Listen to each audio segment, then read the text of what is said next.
안녕하십니까. 연대기 성경 읽기 61번째입니다. 이번 시간은 포로 귀환 시대에 이제 활동했던 느헤미야와 그 후 선지자 마지막인 말라기에 대해서 말씀드리겠습니다.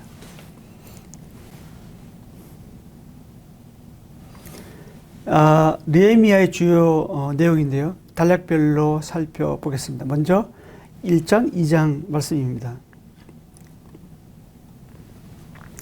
1장은 느헤미야가 해파된 예루살렘으로 인해 슬퍼하고 기도하는 내용이 나옵니다. 1장 1절에는 아닥사스다 왕 제20년 기슬월에 내가 수산궁에 있는데 라고 이제 시작하는데요.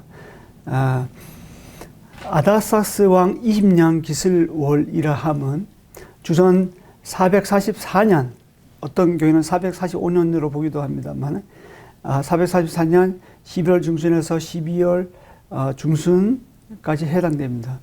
수산은 에스라 6장 2절에 나오는 메데 앙메다와 함께 페르시아 제국의 주요 성읍 중 하나였습니다. 느헤미야는 유대로부터 온 하나니 일행으로부터 허물어지고 불탄 예루살렘 소식을 듣자 울고 슬퍼하면서 금식 기도합니다. 느헤미야는 에스라처럼 하나님 앞에서 말씀을 떠난 백성들의 죄를 고백합니다. 그러면서 신명기 30장 1절에서 5절 말씀을 붙잡고 하나님의 약속을 기억하게 하는 기도를 드리죠. 그래서 하나님의 긍휼에 호소합니다. 느헤미야가 왕으로부터 예루살렘에 가도록 허락을 받는 내용이 나오는데요. 이때는 예루살렘에서 온 사람들의 소식을 들은 지 한 3, 4개월 지난 때였습니다. 여전히 왕의 술관원의 일을 하고 있었는데 왕은 느헤미야의 얼굴에 수심이 있는 걸 보고 관심을 표하죠. 그러자 느헤미야는 황폐한 성읍의 이름을 밝히지 않고 개인적인 문제로 이야기합니다. 왜냐하면 에스라서 4장 21절에서 22절에 의하면 얼마 전 아닥사스다 왕이 강 건너편에서 온 경고를 받아들여서 예루살렘 성벽 재건을 금지했기 때문이죠. 그래서 느헤미야는 왕의 허락과 함께 여행에 필요한 조치를 받습니다. 예루살렘으로 가는 길에 단 두 사람과 만나는데 그 사람이 바로 산발락과 도비야입니다. 이들은 이후에 느헤미야를 오랫동안 괴롭힌 사람들이었습니다. 산발락은 사마리아 지역의 바사 총독이었고 암몬 출신 도비야는 산발락의 부하이자 채찍꾼으로 여겨집니다. 예루살렘에 도착한 느헤미야는 유다 땅 총독으로서 밤에 성벽 상황을 조사하기 위해 둘러봅니다. 활 모양으로 둘러싸고 있는데 예루살렘 남쪽 성벽이 있는 골짜기 문, 그리고 분문, 샘문, 기드론 골짜기를 살펴봅니다. 소문대로 성벽은 무너져 있었고 불탄 모습을 보게 되었는데, 그래서 제사장들과 성읍 지도자를 찾아가서 성벽 재건에 대한 자신의 뜻을 관철시키죠. 그런데 산발락, 도비야, 게셈이 이 말을 듣고 비웃으면서 위협합니다. 하지만 느헤미야는 그들의 말에 동요하지 않죠. 주요 내용 단락별 중에서 3장에서 7장 3절까지입니다. 3장은 성벽 재건 시작과 건축 참여자들의 명단이 나옵니다. 3장에 나오는 성벽의 여러 문들은 성경 전체에서 가장 완벽하게 묘사되어 있는데요. 하지만 우리가 그 지점의 위치를 정확하게 알 수는 없습니다. 단지 몇 군데만 추정할 뿐이죠. 예를 들어 양문은 제물에 사용될 짐승과 관련되어 붙여진 이름 같고요. 어문은 물고기와 관련되어서 붙여진 이름 같습니다. 그 외 사항은 다음에 나오는 그림을 참조하시기 바라고요. 4장은 성벽 재건을 방해하려는 세력들에 맞서 필요한 조치를 취하는 내용이 나옵니다. 석회 암으로 된 성벽은 불에 의해 갈라졌거나 아마 약해졌을 것입니다. 산벌락과 도비야는 이를 빗대어 비웃으면서 위협합니다. 이에 느헤미야는 기도로서 하나님의 도우심을 구하죠. 성벽 재건 일은 순조롭게 진행되자 방해하려는 세력들은 심히 분노하면서 막을 계획을 세웁니다. 예루살렘의 북쪽은 사마리아, 그리고 동쪽은 온 사방의 적들이 있는데요. 동쪽은 암몬, 남쪽은 아라비아, 서쪽은 블레셋의 아스돗에 의해 사방의 대적들이 둘러싸여 있었죠. 이들에 의해 유다 사람들은 움츠러들지만 느헤미야는 14절, 20절에서 용기를 붙뒀습니다. 너희는 그들을 두려워하지 말고 지극히 크시고 두려우신 주를 기억하고 너희 형제와 자녀와 집을 위하여 싸우라. 우리 하나님이 우리를 위하여 싸우시리라. 이렇게 말을 합니다. 이 말은 즉 사면에 둘러싸여 있는 대적들이 제 아무리 크고 두려운 존재이지만 하나님은 그보다 크시고 더 두려우신 분이심을 기억하고 용기를 내라는 뜻입니다. 이러한 믿음은 모세, 그 다음에 여호수아, 갈렙, 다윗, 히스기야, 그리고 예수님에서도 찾아볼 수가 있습니다. 믿음은 우리를 둘러싸고 있는 대적들이 제 아무리 커 보여도 하나님은 그보다 더 크다는 사실을 알고 나의 두려움을 하나님께 맡기는 데 있습니다. 16절, 17절은 삶 속에서 영적 전투의 자세가 어떠해야 하는지를 잘 보여주고 있고요. 즉 기습을 대비해서 순찰할 때 늘 나팔수를 데리고 다녔습니다. 그리고 절반은 무장하고 대기했습니다. 5장은 느헤미야가 빚을 면제하게 하고 자신은 사역 없이 공직 생활을 했음을 밝히죠. 그리고 성벽 재건축은 52일 걸렸는데 근본적인 사회적 불균형으로 인해서 백성들은 생활구에 시달리고 있었습니다. 흉년으로 먹을 양식이 없어졌고 자녀들은 풍요 종으로 팔려갔습니다. 그리고 높은 이자 놀이와 서민들의 삶은 더 피폐해져 갔죠. 이들은 구차한 중에 성벽 재건을 위해 힘에 지나도록 헌신했습니다. 이에 느헤미야는 율법에 의거하여 단호하고 강력한 조치를 취합니다. 높은 이자를 취하지 못하게 했고요. 그리고 같은 동족을 노예로 팔지 못하게 했습니다. 회중들은 모두 아멘으로 하답하고 느헤미야가 말한 대로 실행에 옮깁니다. 14절에서 19절은 느헤미야가 유다 총독으로 있는 12년 동안 월급도 받지 않고 사역 없이 정직하게 공직 생활을 해왔음을 밝히고 있고요. 15절에 보면 나는 하나님을 경외함으로 이같이 행하지 아니하고라고 합니다. 백성들의 지도자로서 먼저 본을 보이는 느헤미야를 보면서 우리도 어떠한 자세로 교회와 가정과 사회의 구성으로서 살아야 하는지를 여기서 배우게 됩니다. 그리고 6장 1절에서 14절은 느헤미야가 적들 음모를 대처하는 내용이 나오는데요. 산발랏, 도비야, 게셈은 성벽이 완성되어 가는 것을 보고 5번씩이나 사람을 보내서 느헤미야를 죽이려고 모함합니다. 예, 느헤미야는 그들의 음모를 알아차리고 지혜롭게 대처를 합니다. 그리고 6장 15절에서 19절에서는 드디어 성벽 재건 공사가 52일 만에 끝납니다. 성벽 봉헌식은 뒤에 12장 37절에서 43절에 나오고 있고요.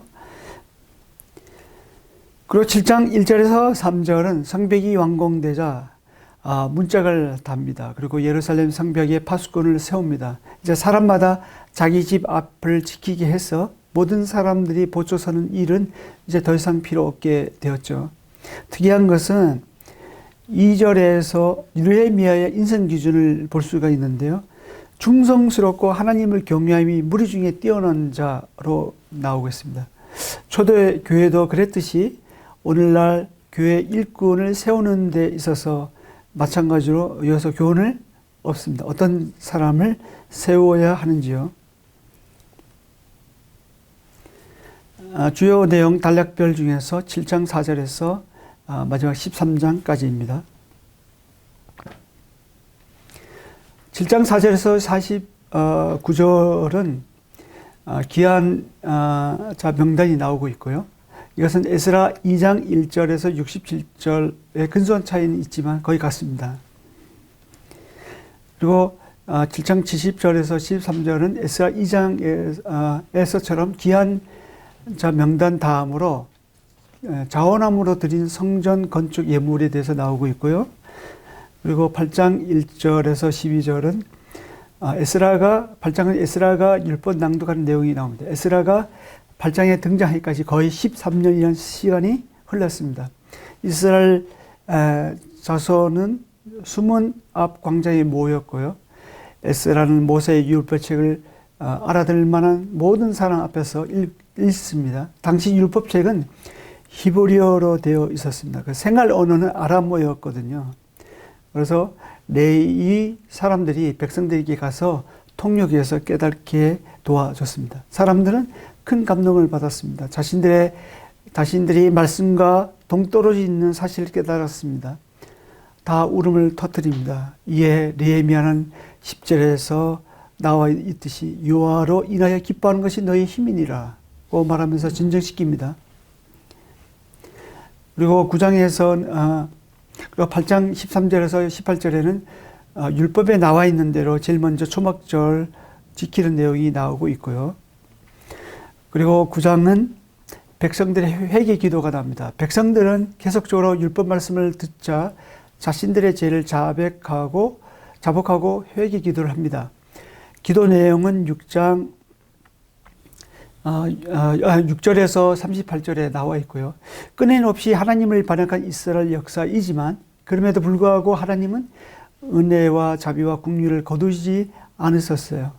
자신이 한 약속을 지키셨습니다. 이제 백성들은 자신들이 조상 때부터 불순종해 온 것을 회개하면서 하나님의 은혜를 구하고 있습니다. 10장은 백성들이 율법을 지키기로 약속한 내용이 나오는데요. 9장에서 회개에 기도한 백성들은 같은 죄를 반복하지 않고 또 율법의 모든 말씀을 지키기 위해 스스로 한 8가지 약속을 문서로 남기고 서명합니다. 여기서 주목할 만한 것은 35절, 39절에 나오는 11조와 봉헌물을 드리기로 한 약속인데요. 이 약속은 말라기 3장 8절에서 10절에서 제대로 지키지 않았던 것을 볼 수 있습니다. 여기서 자기가 서명까지 했는데 시간이 지나니까 또 잊어버리고 안 지킨 거죠. 11장은 예루살렘 주민들과 지방 주민들 명단이 나옵니다. 예루살렘은 성벽이 재건되어 안전하게 되었지만 주민의 수가 너무 적었습니다. 그래서 백성들 가운데 제비 뽑아서 10분의 1이 예루살렘에 거주하게 합니다. 그 외에는 유다의 다른 성읍에 거주합니다. 그리고 12장 1절에서 26절은 제사장과 레위인들의 명단이 나오고 있고요. 그리고 12장 27절에서 43절은 예루살렘 성벽 봉헌식이 나옵니다. 먼저 정결 예식이 행해지고 두 행렬이 서로 반대 방향으로 성벽을 도는 식으로 봉헌식이 거행됩니다. 한 행렬은 에스라가 앞서갔고요. 다른 행렬은 느헤미야가 뒤따라갔습니다. 이 두 행렬에서는 제사장과 레위인들이 나팔과 다윗의 악기를 잡고 연주하며 찬양을 드리면서 따랐습니다. 12장 44절에서 47절은 제사장들과 레위 사람들의 몫을 관리하는 사람을 세우는 내용이 나오고 있고요. 그리고 13장에는 느헤미야가 율법 말씀대로 개혁하고 주권을 확립해 나갑니다. 1절에서 3절은 신명기 23장 3절에서 6절대로 모든 이방인들을 분리하고요.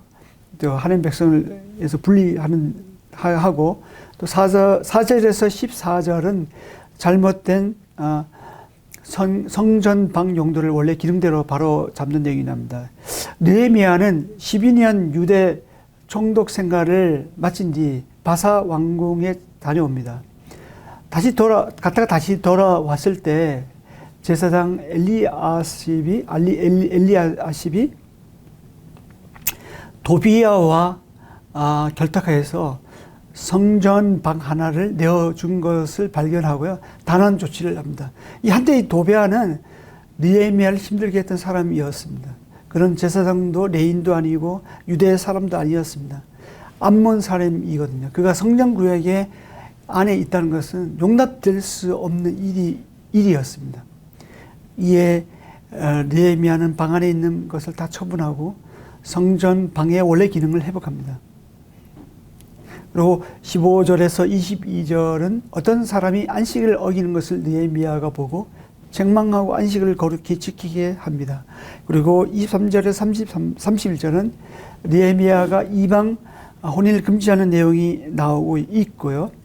에스라서 9장 10장에서 이방 혼인을 정리했는데 계속적으로 지키지 않았던 것 같습니다. 느헤미야는 에스라와 같은 입장이었는데 신명기 7장 1절에서 3절에 나와 있는 대로 이방 혼인을 금하도록 조치를 취합니다. 다음은 보시는 게 느헤미야 3장에 나오는 성벽인데요. 성벽은 적이 쳐들어오지 못하게 지키고 방어하는 곳입니다. 이처럼 우리에게도 지켜야 될 성벽들이 있죠. 이 성벽이 무너지면 사단이 우리 마음속에 왔다 갔다 할 것입니다. 성벽으로 말미암아 이스라엘은 강하고 안전하게 지낼 수 있었던 것처럼 우리에게도 영적인 성벽이 있어야 합니다. 성벽이 건강하지 않으면 이것저것 잡스러운 것들이 들어와서 둥지를 트게 되겠죠. 여기 지금 보고 계시는 성벽 그림은 성경을 보시면 참 잘 아시면 이게 아무도 그때 살다가 온 사람도 없고 아무도 이 느헤미야 성벽을 본 사람이 없기 때문에 시중에 나와 있는 성벽의 모습이 아주 다양하게 다 다릅니다. 뭐 어느 게 맞다고 할 수는 없는데 단지 이렇게도 볼 수 있다는 한 면을 보여주고 있습니다.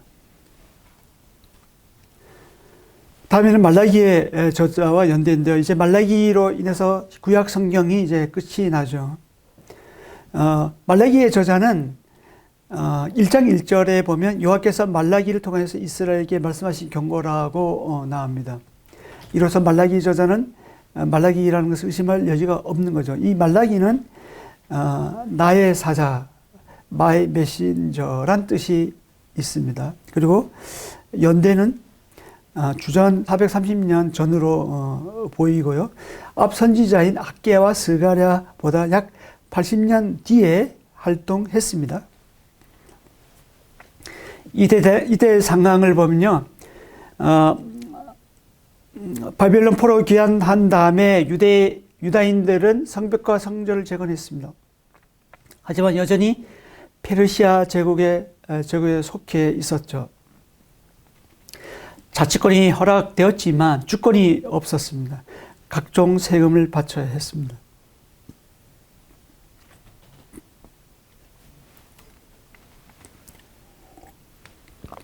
그리고 곧 오리라고 믿었던 메시아 왕국은 이루어지지 않고 있었습니다. 사람은 다소 낙담한 분위기였죠. 두 번째 이때 당시 상황은 포로 귀환 뒤에는 우상 숭배에 대한 언급은 거의 보이지 않습니다. 신앙은 형식화되어 갔고요. 냉소적이 되었습니다. 하나님의 사랑을 의심하고 또 불결한 제사로 예배를 변제시키고 제사장은 부패하고 사회 정의에는 무관심하고 11조는 중단이 되고 되었고 안식일을 준수하지 않고 이혼을 방조하고 율법을 지키지 아니로 했습니다. 이에 말라기는 백성들이 하나님과의 관계를 회복하기 위해서 하나님의 사랑을 확인시켜 줍니다. 그리고 정직한 예배를 촉구하고 또 주의 임하심을 선포합니다. 다음 말라기의 주의 내용인데요. 말라기는 6개의 논쟁 형식으로 구성되어 있습니다. 선지자가 하나씩 언급할 때마다 듣는 사람은 이의를 제기하고 이에 선지자는 그 근거를 제시하고 있습니다. 말라기 1장 2절에서 5절은 첫 번째 논쟁이 나오는데 이스라엘을 향한 하나님의 사랑을 재확인하고 있습니다. 이제 묻고 또 되물고 대답하는 이런 형태로 나오겠는데요. 하나님이 먼저 내가 너희를 사랑하였노라고 말씀을 시작하십니다. 근데 이스라엘은 우리가 주께서 어떻게 우리를 사랑하셨나이까 라고 되묻죠. 그래서 하나님 입장에서 기가 막힐 노릇입니다. 그래서 하나님은 에서보다 야곱을 사랑하였다. 그리고 에돔 심판을 말씀하시면서 하나님은 이스라엘 밖에서도 크시다라고 대답하십니다. 이것은 인간의 이해를 뛰어넘는 하나님의 무조건적인 사랑을 지금 말씀해 주고 있는 것입니다.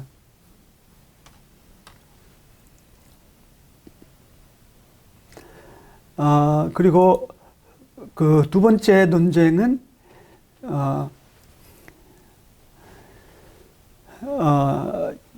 1장 6절에서 2장 9절에 나오고 있는데요. 무성의한 제사와 제사장들의 불성실을 지금 책망하고 있습니다. 하나님은 제사장들에게 내가 아버지일진데 나를 공경함이 어디 있느냐, 내가 주인일진데 나를 두려워함이 어디 있느냐라고 물었습니다. 그러자 제사장들은 우리가 어떻게 주의 이름을 멸시하였나이까, 우리가 어떻게 주를 더럽게 하였나이까 라고 되묻습니다. 아버지와 아들, 주인과 종의 관계가 제사장의 무성의하고 불성실로 깨어지고 있습니다. 그래서 하나님은 흠 있는 제물을 너희 페르시아 총독에게 드려보라. 그가 받겠느냐? 하물며 난들 받겠냐? 이렇게 대답하시는 거예요. 그리고 9절에 의하면 이스라엘은 하나님이 의로우셔서 흠이 있는 것도 받으신다고 생각했던 것 같아요. 하지만 신명기 15장 21절이나 신명기 17장 1절에 보면 흠 있는 짐승은 제물로 드리는 것을 명백히 금지하고 있거든요. 하나님은 이스라엘이 드리는 무의미한 제물을 받지 않으시라고 말씀하십니다. 그리고 내 이름이 이방 민족 중에서 크게 될 것이라고 말씀하십니다.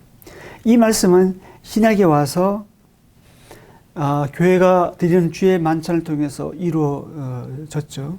또한 하나님은 흠 있는 제물을 드리게 내버려둔 제사장들을 책망하십니다. 그들은 자신의 의미를 성실히 이행하지 않음으로 인해서 백성들을 불순종하도록 이끌었습니다. 그래서 하나님은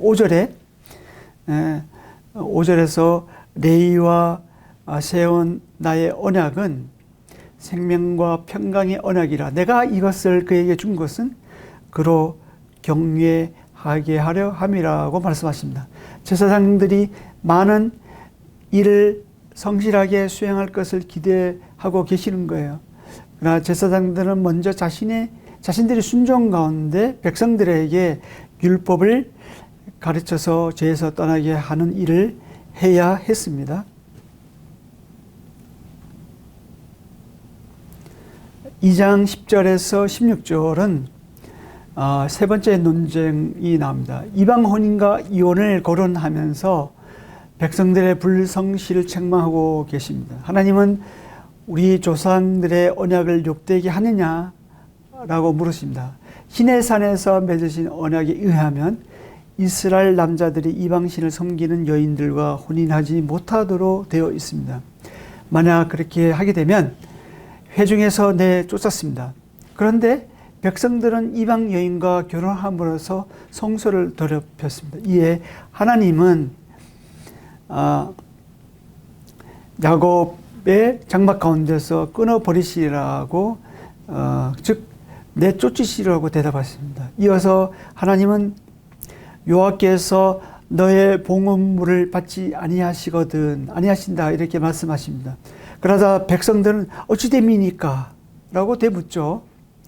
이에 대해 너희가 아내에게 거짓 행하였다, 즉 이혼하였다고 하십니다. 그러면서 경건한 자손을 얻고자 이혼하지 말라고 말합니다. 나는 이혼과 폭력을 미워한다고 말씀하십니다.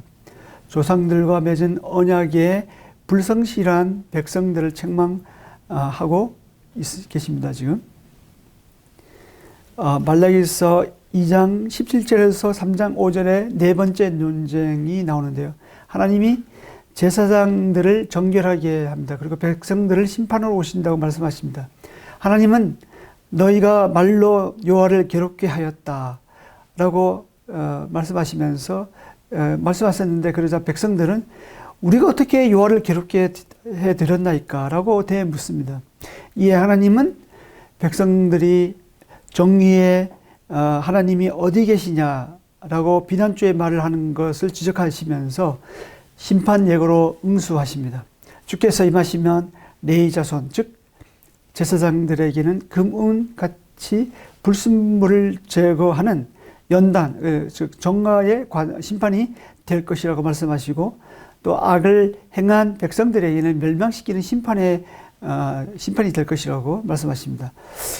특히 3장 1절에 나오는 보라 내가 내 사자를 보내리니 그가 내 앞에서 길을 준비할 것이요 라고 나오고 있죠. 이 말씀은 마태복음 11장 10절에서 세례 요한, 침례 요한의 사역으로 성취가 되죠. 그리고 3장 6절에서 12절은 다섯 번째 논쟁으로 11조와 헌물을 성실히 바칠 것을 촉구하고 있습니다. 하나님은 야곱의 자손들아, 이제는 너희 조상 때부터 너희가 나의 규례를 지키지 아니했지만 이제는 내게로 돌아오라 라고 말씀하십니다. 그러자 백성들은 우리가 어떻게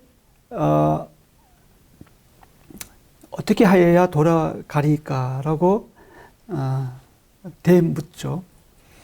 그러자 백성들은 우리가 어떻게 주의 것을 그러자 하나님은 다시 사람이 어찌 나 하나님 것을 도둑질 하겠느냐라고 이제 물었습니다. 그러자 백성들은 우리가 어떻게 주의 것을 도둑질 하였나이까?라고 대묻죠. 이에 하나님은 11조와 이는 11조와 봉헌문이라고 대답하십니다. 여기서 11조는 레위인들에게 드리는 것인데 봉헌문은 제사장들에게 돌아가는 몫이었고요. 하나님은 이어서 조건부 약속을 하십니다. 만군의 여호와가 이르노라 너희 온전한 11조를 창고에 들여 나의 집에 양식이 있게 하고 그것으로 나를 시험하여 내가 하늘 문을 열고 너에게 복을 쌓을 것이 없도록 붙지 아니하나 보라. 백성들이 하나님의 것인 11조와 봉헌물을 주지지 말고 온전히 가지고 와서 성전 창고에 들어 놓으라고는 것입니다. 그래서 레위인들과 제사장들이 궁핍하지 않게 되면 하나님이 복을 넘치도록 내려주신다고 약속하십니다. 3장 13절에서 4장 3절은 여섯 번째 논쟁이 나오는데요. 악인의 번영과 의인의 불행을 말씀하고 계십니다. 하나님은 너희가 완악한 말로 나를 대적하였다라고 말씀하십니다. 그러자 백성들은 우리가 무슨 말로 주를 대적하였나이까? 라고 대묻죠. 그러자 하나님은 여러 가지 옳지 않은 말에 대해서 지적하고 심판의 날을 예고합니다. 백성들은 그 하나님을 섬기는 것이 헛되다. 그리고 말씀 순종하기 위해 슬프게 행하는 것이 무엇이 유익한가?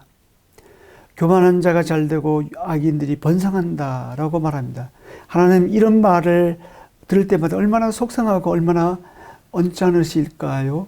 그런 것을 저도 생각해 봤는데 정말 이런 말을 들을 때 얼마나 참 많이 안타깝고 생각해 봅니다. 이 하나님은 여호와를 경외하는 자들은 기념책에 기록되고 하나님의 특별한 소유로 삼고 또 자기를 섬기는 자를 아끼실 것을 말씀하십니다. 이어서 그때의 의인과 악인, 하나님을 섬기는 자와 섬기지 않는 자를 분별하신다고 하십니다. 여호와의 날이 닥치면 교만한 자와 그리고 악을 행하는 자는 모든 것을 사르는 불의 심판이 있을 것이지만 내 이름을 경외하는 너희에게는 공의로운 해가 떠올라서 치료하는 광선을 비추리니 너희가 나가서 외양간에서 나온 송아지같이 뛰리라 말씀하십니다. 4장 4절에서 6절은 율법 준수를 촉구하고 또 엘리야 예언과 또 마지막 경고의 말씀을 하십니다. 이 부분은 구약 성경의 결론적인 호소와 같은데요. 특히 4절을 보면 너희는 내가 호렙에서 온 이스라엘을 위하여 내 종 모세에게 명령한 법 곧 율례와 법들을 기억하라. 즉 모세의 율법을 기억하라고 하시는 것은 곧 순종을 의미합니다. 이것은 하나님의 주권적인 선택에 의해 백성된 자들의 삶의 방식이고 또 하나님과의 관계 회복을 위한 처방입니다.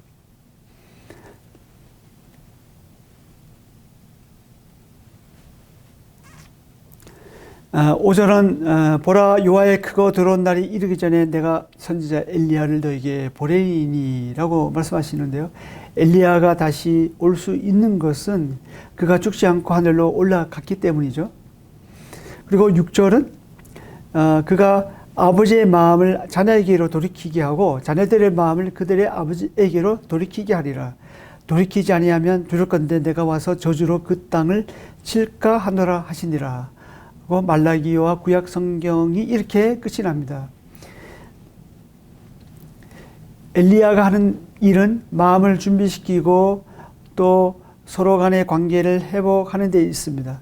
만약 돌이키지 않으면 저주로 내리십니다. 하나님은 자기 백성을 사랑하셔서 구원을 바라시지만 그렇다고 마냥 기다려 주시지 않으십니다. 은혜의 때에는 끝이 납니다. 그 전에 하나님의 공고를 받아들여 하나님의 말씀과 사랑 안에 거해야 하겠습니다.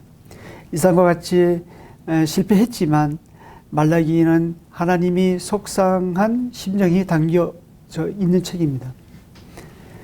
사람도 너무 놀래고 기가 막히면 어떻습니까? 말이 나오지 않죠. 하나님 역시 말이 나오지 않습니다.